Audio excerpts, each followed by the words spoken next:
अरे राहू दे, काय करतोयस? आई मला माहिती आहे आजीने आज दिवसभर तुला किती त्रास दिले होते. आनंदी बोलली मला. अरे नाही, तसं नाहीये. आई मला माहिती ना तू माझी आणि भावनाची केवढी मदत करते सगळं. आमच्या बाळाची आणि भावनाची किती काळजी घेतेस तू. आणि म्हणूनच घरचे सगळे तुझ्या विरोधात आहेत. तुला तरातराने त्रास देण्याचा प्रयत्न करते. आई माझं माझ्या बायकोवर प्रेम आहे आणि तिच्यासाठी मी सगळ्यांच्या विरोधात उभा राहू शकतो. याचा अर्थ असा नाहीये ना की मला तुला होणारा त्रास दिसतच नाही आहे. आई अगं तू आहेस म्हणून आम्ही इतके ठामपणे उभे राहू शकतोय. तू तुला होणारा त्रास कधीच दाखवत नाहीस. आई आहे मी तुझी. आई आपल्या बाळाच्या पाठीशी उभी राहणार नाही तर कोण उभं राहणार?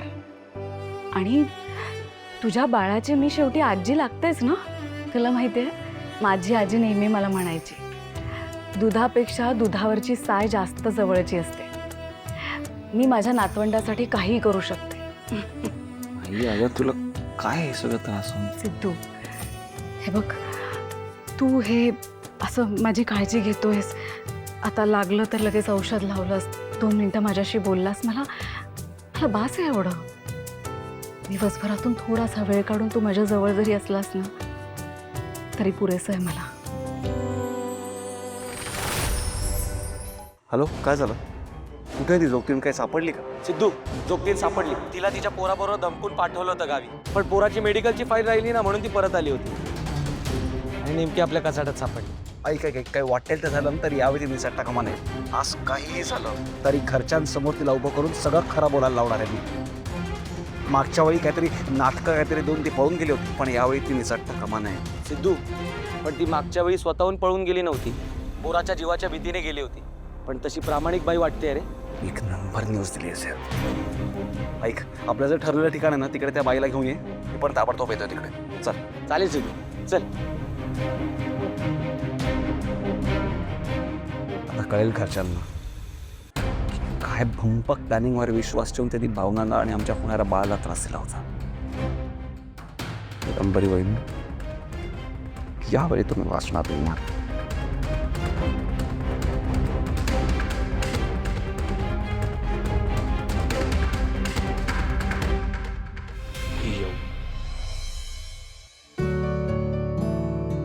आई चहा.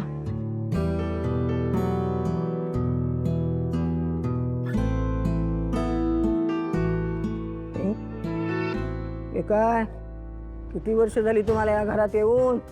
काय झालं? हा थंड चहा. हा आता पुन्हा शिकवायला पाहिजे काय चहा कसा द्यायचा असतो ते. हो ऐकलं ना आई काय बोलली ते. हा दुसरा चहा आणा. आणि ते गरम करून. आणते गरम करून.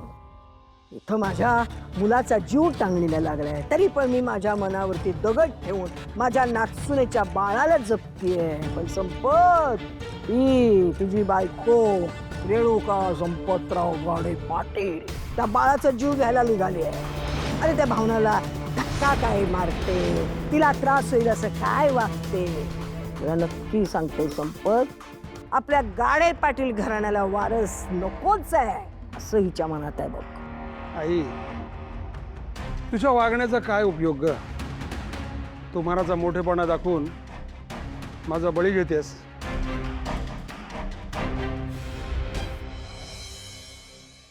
यांच्यामुळे हे सिद्धू आपल्यावर संशय घेतोय. तुम्हा दोघींमुळे माझ्या रात्रीची झोप उडाली. आई चहा.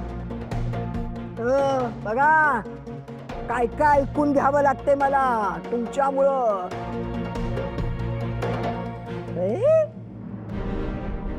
हे काय काळा मिट्ट चहा? घरात काय दूध संपले की काय? हा असला काळा मिट्ट चहा तुम्ही तुमच्या सासूच्या घशात ओतणार आहात? दुसरं आणते. कमाल आहे. सगळ्या गोष्टी सांगाव्या लागतात. अरे स्वतःचं डोकं जराही चालवता येत नाही करेला. इथं डॉक्टरांनी मला आराम करायला सांगितलं. घ्या आराम. नुसतं डोक्याचं पित्त झालंय. हे घ्या.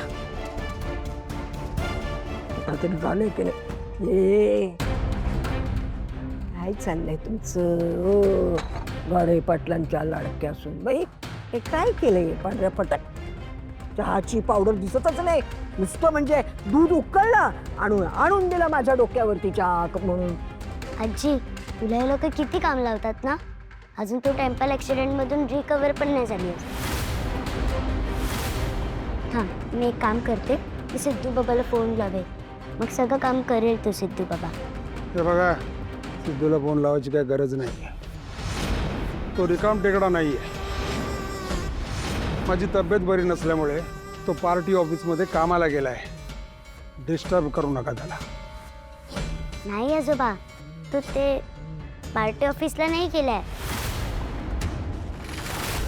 तो मोरपंखवाले बाईला भेटायला गेलाय ते नीलांबरी काकूंचे फ्रेंड आहेत ना अरे बापरे म्हणजे सिद्धू आज पार्टी ऑफिसला गेला नाही हा आणि हे घे दूध दूध पी ही आनंदी नक्की काय म्हणत होती नाही नाही याचा शोध घ्यायलाच हवा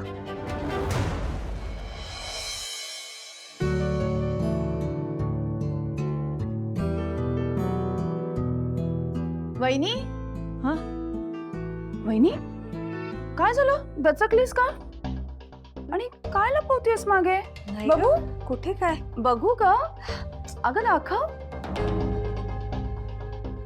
डबा हा डबा कोणासाठी अगं वहिनी सकाळी तुला आईने विचारलं वरदच्या डब्याचं काय तेव्हा तू म्हणालीस ना की संतोष आता त्याचं सगळं बघणार आहे म्हणून मग आता हा डबा खरं तर यांच्यावरच्या रागापोटी मी बोलले तसं पण अगं त्यांना जमणार आहे काय सगळं करायला आणि वरदसाठी त्यांनी डबा जरी बनवला तरी वरदला खायला तो आवडेल नाही आवडेल काही माहिती नाही ग आणि आमच्या दोघांच्या भांडणात तो उपाशी राहू नये म्हणून हे सगळं बरोबर आहे ग तुझं म्हणजे आई वडिलांच्या वादात ना बऱ्याचदा मुलांचीच फरफट होते तुला आठवतंय ना आनंदीच्या बाबतीत काय झालं बिचारीची आई लहानपणीच गेली आणि अनपेक्षितपणे बाबा आयुष्यातून निघून गेले तिला इतका त्रास व्हायचा ना सारखी उदास उदास असायची रडकुंडीला यायची तिच्या कस्टडीवरनं तर किती प्रॉब्लेम्स झाले आपल्याला सगळ्यांनाच माहिती पण त्याचा त्रास तिलाही खूप झाला ग पण ज्यावेळेला सिद्धिराज तिच्या आयुष्यात तिचे बाबा म्हणून आले ना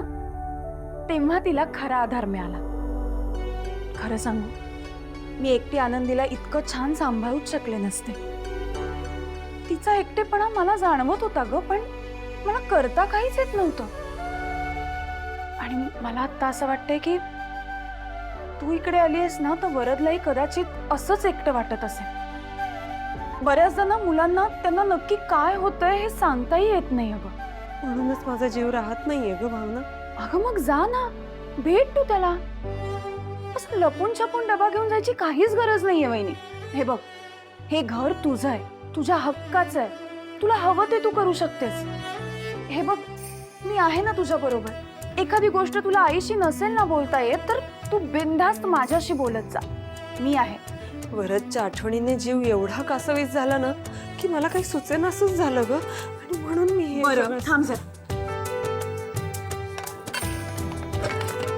एक काम कर डबा उघड हे 2 लाडू वरदला घेऊन जा आणि त्याला सांग आजीने केलेत म्हणून